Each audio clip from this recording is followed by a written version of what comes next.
आपकी आवाज में आज बात मध्य प्रदेश कांग्रेस को लगे एक और बड़े झटके की। इतिहास गवाह है, बड़ी जंग बड़ी सेनाओं से ही जीती गई हैं। एमपी में होने वाले उपचुनाव की जंग के लिए कांग्रेस हो चाहे बीजेपी, दोनों अपनी सेनाएं बड़ी करने में लगी हैं। दिन की शुरुआत में जहां कांग्रेस ने बीजेपी के पूर्व मंत्री को कांग्रेस में शामिल करा लिया, तो थोड़ी ही देर बाद बीजेपी ने नेहले पर दहला मारते हुए एक और कांग्रेसी विधायक को अपने खेमे में शामिल कर लिया। मांधाता से कांग्रेस विधायक रहे नारायण पटेल ने इस्तीफा देकर बीजेपी ज्वाइन कर ली। अब सवाल यह है कि कांग्रेस में यह टूट कहां जाकर थमेगी। ऐसे कई सवाल हैं जिनके जवाब जानने की कोशिश करेंगे। एक खास और बड़ा पैनल भी हमारे साथ जुड़ेगा, लेकिन आइए सबसे पहले देखते हैं एक रिपोर्ट।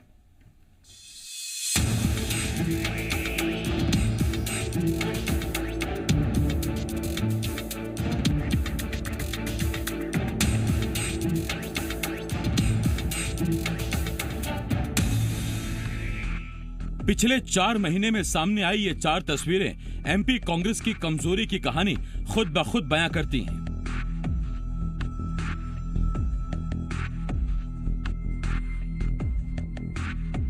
पहले सिंधिया समर्थक 22 विधायकों ने कमलनाथ का साथ छोड़ कमल का साथ दे दिया। उसके बाद प्रद्युम्न लोधी, फिर सुमित्रा देवी और अब नारायण पटेल ने भी कांग्रेस का हाथ छोड़ दिया। यानी अब तक कांग्रेस के 25 विधायक पार्टी का साथ छोड़ बीजेपी ज्वाइन कर चुके हैं। 2 विधायकों के निधन और 25 विधायकों के इस्तीफे के बाद अब एमपी में 27 सीटों पर उपचुनाव होना है। दिन की शुरुआत हुई बड़ी खबर के साथ, जब बीजेपी के पूर्व मंत्री कन्हैया लाल अग्रवाल ने बीजेपी का दामन छोड़ कांग्रेस का हाथ थाम लिया। तो शाम आते आते मांधाता से कांग्रेस विधायक नारायण पटेल ने कांग्रेस को छोड़ बीजेपी ज्वाइन कर ली। यानी नेहले पर दहला। सिटिंग एमएलए खोने के बाद कांग्रेस की अपनी दलील है, तो बीजेपी कांग्रेस पर हमलावर है। एंटी डिफेक्शन लॉ में संशोधन करके अब ये प्रावधान लाना चाहिए कि जो जिस पार्टी से जीते, अगर वो पार्टी छोड़ देता है तो अयोग्य हो जाना चाहिए 6 साल। तो जब लड़ने का उसको वो नहीं रहेगा इंसेंटिव, तब फिर कोई इस्तीफा नहीं देगा सिर्फ पैसे के लिए। कांग्रेस आजकल ट्यूटर पार्टी हो गई है। ट्यूटर खेलती रहती है।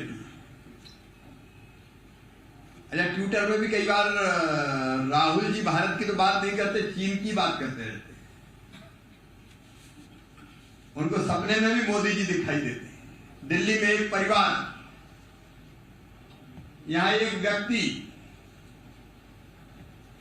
मुख्यमंत्री, नेता प्रतिपक्ष, और भी जितने पद हों बोले मैं ही तो हूं, बाकी का काम ही क्या है। खास बात यह है कि अभी कुछ दिन पहले ही भोपाल में हुई विधायक दल की बैठक में कमलनाथ ने विधायकों से कहा था वो उपचुनाव की तैयारियों में जुट जाएं। अगली बैठक राजभवन में शपथ लेने के बाद ही होगी।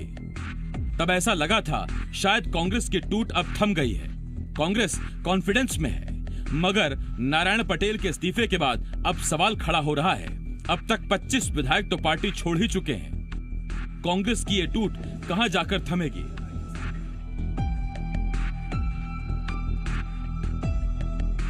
विवेक पटैया के साथ संदीप भमरकर, जी मीडिया, भोपाल।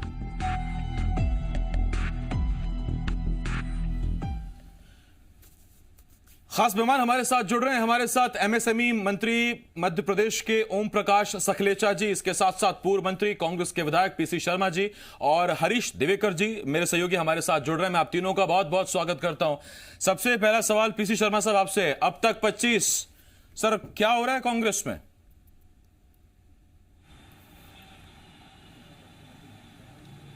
ऐसा है कि नारायण पटेल जिनकी बात कर रहे हैं आप, ये 3 दिन पहले विधायक दल की कांग्रेस की बैठक, आवाज आ रही नहीं आ रही? हाँ, मैं बिल्कुल सुन रहा हूँ सर। विधायक सुने ना सुने आपकी, मैं बिल्कुल सुन रहा हूँ आपको। बैठक हुई थी, नहीं वो भी सुनेंगे। हाँ, बोलिए आप, बोलिए। ये जाएंगे मानदाता से, जो दूसरा विधायक कांग्रेस का बनेगा वो सुनेगा हमारी जी। क्योंकि मानदाता में बहुत काम किए हमने।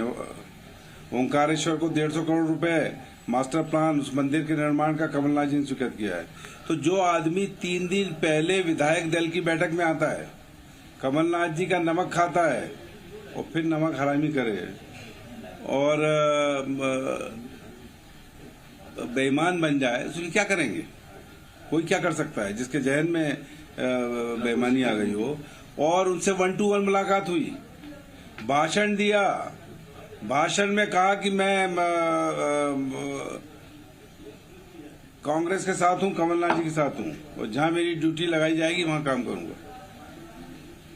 पर जिस विधायक को 1 लाख से ऊपर का मानदेय मिलता हो, जिसको और सुविधाएं मिले, मैं मंत्री था लॉ मिनिस्टर, तो उनके नोटरी, सरकारी वकील और बाकी जितने काम कर दिए, जो छोटे बड़े काम के लिए आते थे मुख्यमंत्री वो सब करते थे।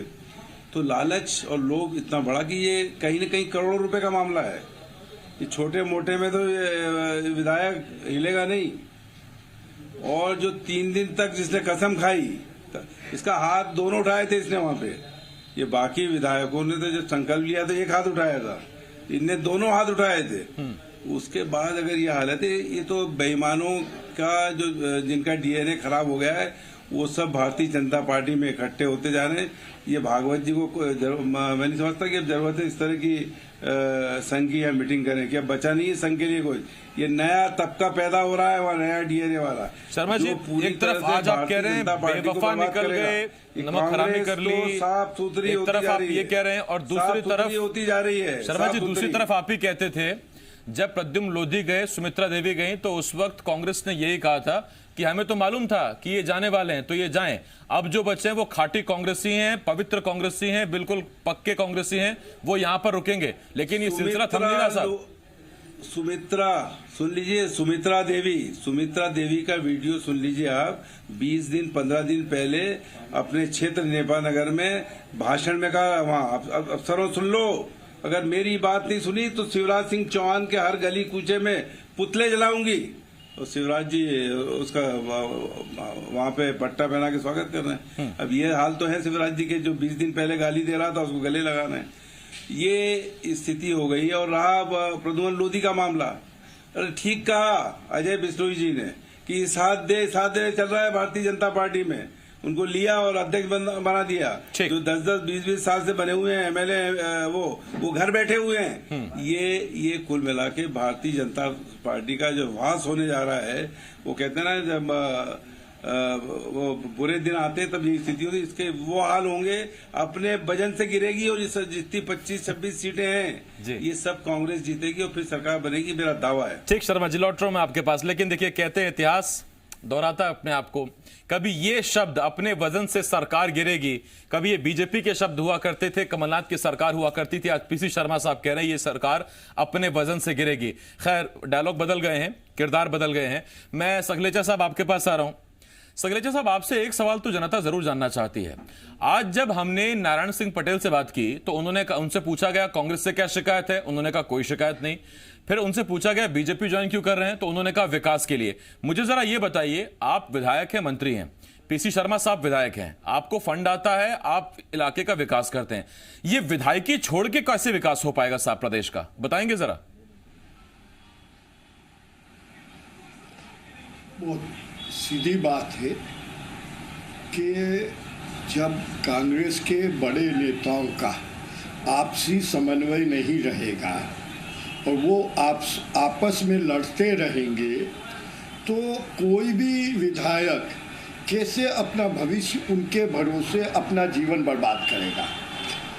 जो 15 महीने सरकार चला के जो एक भी प्रमुख वादा, चाहे 2 लाख किसान का हो, चाहे युवाओं को बेरोजगारी भत्ता हो, चाहे संबल योजना में डिलीवरी का पैसा हो, ये सब नहीं दे पाए तो वो धीरे धीरे जनता का दबाव जैसे ही शिवराज आए वापस बढ़ने लगा और तो उससे घबरा कर जो कमज़ोर थे, जिनसे ठीक से व्यवहार नहीं किया कांग्रेस के वरिष्ठ नेताओं ने, तो उनने सोचा कि यहाँ तो हमारी कोई हैसियत नहीं है, हम अपने माध्यम से हम वापस किसी भी हालत में जनता का भला नहीं करेंगे तो हमारा जीवन खत्म हो जाएगा।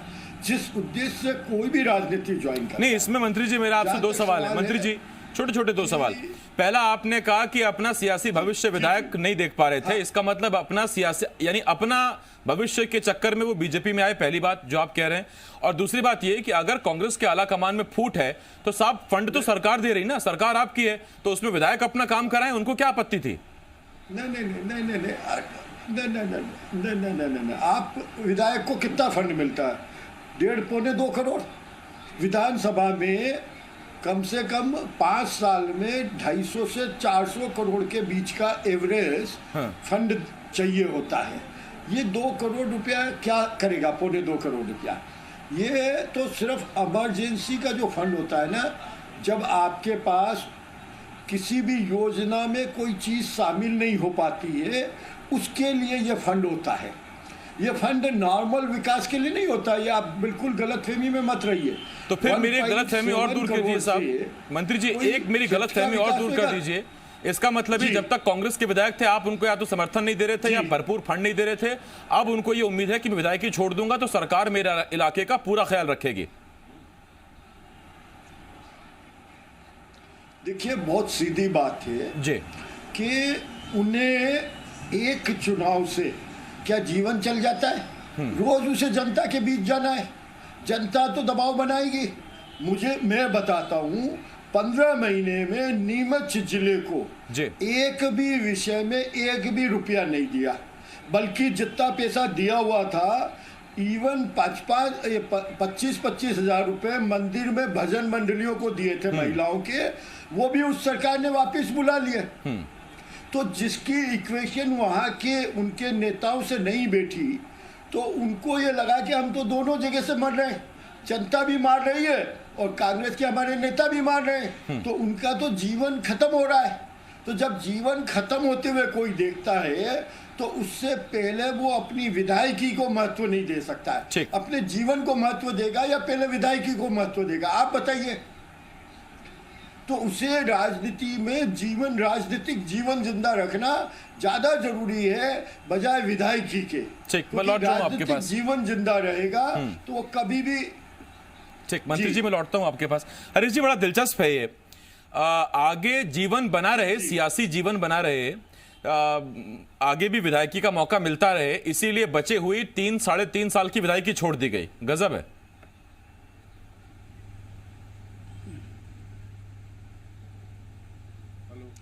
आसिफ देखिए, क्यों विधायकी छोड़ी वो एक अलग विषय है, अंदर की बात है, उस पर हम नहीं बोल सकते कि जीवन बना रहे। मंत्री जी का कमेंट है और इनका विपक्ष का कमेंट है कि वो तोलमोल खरीदारी हुई है। लेकिन ये बात तय है कि कांग्रेस को अब 3 गुना अंतर बढ़ गया है। जहां भाजपा को सत्ता में बने रहने के लिए मात्र 9 सीट चाहिए, 9 उपचुनाव जीतना है, वहीं कांग्रेस को अब 27 जीतना है, 3 गुना।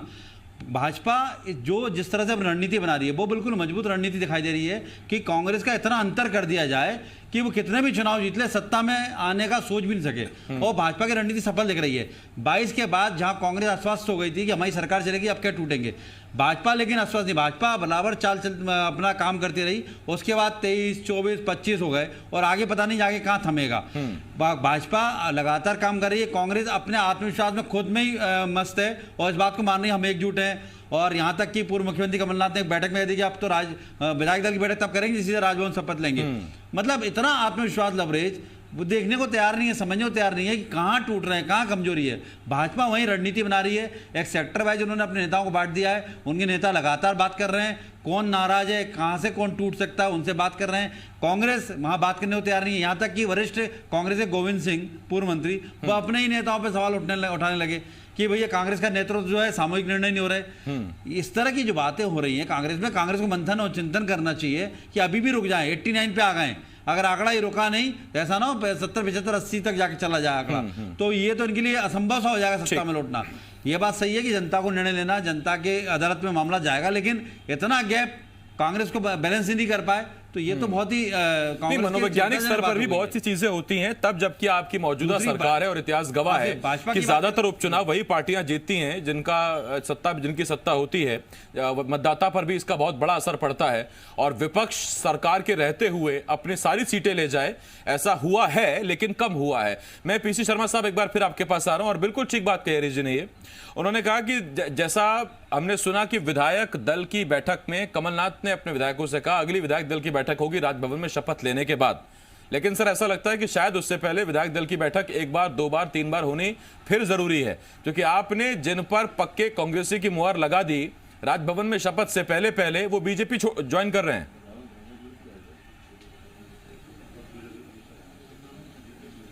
देखिए, एक चीज मैं कहना चाहता हूँ, जो अभी सबसे पहले उस बात का जवाब दूंगा मैं जी कि सकलेजा जी ने कहा कि विधायक इसलिए परेशान थे कांग्रेस के कि उनके काम अब नहीं होंगे, और ये कहा कि 15 महीने में कुछ नहीं हुआ इसलिए परेशान है। तो ऋण माफी की बात है, बता चुके हैं मुख्यमंत्री शिवराज जी सुन लीजिए। पहले शिवराज जी के घर जाके दे आए थे पुलिंदा, 25 लाख किसानों के कर्जे माफ हो गए और 1 जून से 2 लाख का कर्जा माफ होने के आदेश जो कैबिनेट ने मीटिंग हुई थी उसमें हो गए थे। दूसरी बात यह रही कि 300 से 600 रुपए पेंशन हुई। उसके अलावा ओंकारेश्वर इनका क्षेत्र जो गए उसमें 150 करोड़ का स्मार्ट सिटी से वहां पूरा विकास की बात हुई है। ये सब काम हुए। और अब आप तो ये बताइए, बिजली के बिल इतने हो रहे हैं जो कमलनाथ जी की सरकार में 100 रुपए 100 यूनिट था, आज 4-4, 5-5 हजार मेरे पास बिल है 1 लाख का, 1-1 लाख के बिल आ रहे हैं। ये हालत कर दिया है, लोगों के रोजगार खत्म हो गए हैं। पूरा का पूरा ये है ये बिल, इनमें कल मैं बात करूंगा। 1-1 लाख के बिल है लोगों के, लोग परेशान हैं, खाने को है नहीं। जिन्होंने लोन ले लिया वो लोन की EMI नहीं दे पा रहे हैं। डीजल पेट्रोल के भाव बढ़ गए हैं, शराब बेचना चाहती है शर्मा जी। जब इतने स्ट्रॉन्ग पॉइंट हैं तो फिर विधायक आपके साथ क्यों नहीं है? आप उन विधायकों के साथ मिलकर सरकार पे दावा बोल लीजिए। आप सुन लीजिए। सकलेजा जी ने कहा कि साहब वो बाकी टाइम में काम नहीं होगा, केवल 2 करोड़ रुपए मिलते हैं, उसमें कुछ ज्यादा काम नहीं होते। इसका मतलब है इनको ज्यादा मिल गए हैं, 35-40 मिल गए हैं, वो 2 से 6-8 मिलेंगे, अब सीधे मिल गए हैं 35-40। तो ये इनको जन सेवा नहीं करना है, इनको घर सेवा करना है, इनको अपना घर बनाना है। क्योंकि विधायक चुनने के बाद विधायक अपने क्षेत्र में किसी की सरकार हो जो काम चाहे करा सकता है। ठीक, मैं मंत्री जी मेरे पास वक्त खत्म हो जाएगा, आखिरी 30 सेकंड दे रहा हूं मैं सकलेचा साहब आपको। काम और आपने आपने कराया है काम। शर्मा जी प्रलोभन की बात है, बहुत वरिष्ठ पूर्व मंत्री रहे हैं कमलनाथ जी ने जो बात कही है, शर्मा जी एक मिनट। शर्मा जी हम सब चुनाव जीतेंगे और सिद्ध करके रहेंगे। ठीक, शर्मा जी उसके लिए शुभकामनाएं आपको, लेकिन बराबर का मौका दूंगा मैं। शर्मा जी साहब आप 2033 की तैयारी करिए, क्योंकि आप बहुत समझदार पूर्व मंत्री हैं। आप मुझे बता दें, नीमच जिले को 1 रुपए का विकास का आपने फंड दिया क्या 15 महीने में? आपकी ये नीति है, हमारी नहीं है ये नीति।